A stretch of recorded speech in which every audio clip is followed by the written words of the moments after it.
L'âme des signes est une suite de ma démarche artistique aujourd'hui, parce que c'est d'abord une sorte de fil rouge sur les symboles que je découvre au niveau de l'architecture, au niveau du textile, au niveau de la céramique, dans nos pays, surtout dans les pays du Sahel.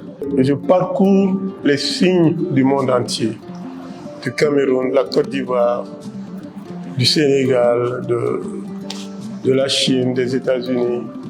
C'est un langage que je retrouve dans les fonds culturels de nos pays. C'est pour cela que ça m'a attiré l'attention et toute ma démarche aujourd'hui est sur cet élément-là principalement. L'âme des signes, si vous regardez, vous cherchez le sens des symboles tracés grâce aux signes, vous vous rendez compte que les artisans ont donné un sens à toute cette création au niveau des symboles. Et vous allez voir dans l'expo des thèmes qui traitent des problèmes religieux aujourd'hui, du fanatisme religieux, des problèmes au niveau international sur la Palestine et l'Israël, des problèmes au niveau de l'unicité du Mali.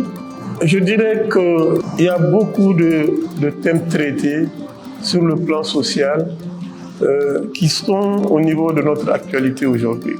Donc j'invite le public à venir voir, indépendamment des œuvres qui traitent essentiellement des signes, il y a aussi des œuvres qui traitent des thèmes de société. C'est sur une programmation du ministère de la Culture dans le cadre de redynamiser les activités du musée que j'ai été sollicité par le ministère, par le ministre, et pour participer à ce programme-là. Et c'est dans ce cadre-là que je présente ces œuvres-là.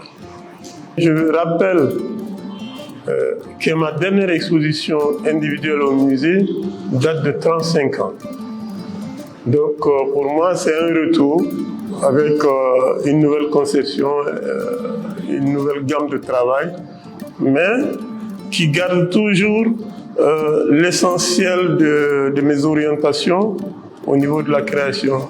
Donc deux lignes principales. La première ligne, c'est un travail esthétique sur la couleur, sur la composition. Et la deuxième grande ligne, c'est sur tous les problèmes de société que nous traversons aujourd'hui.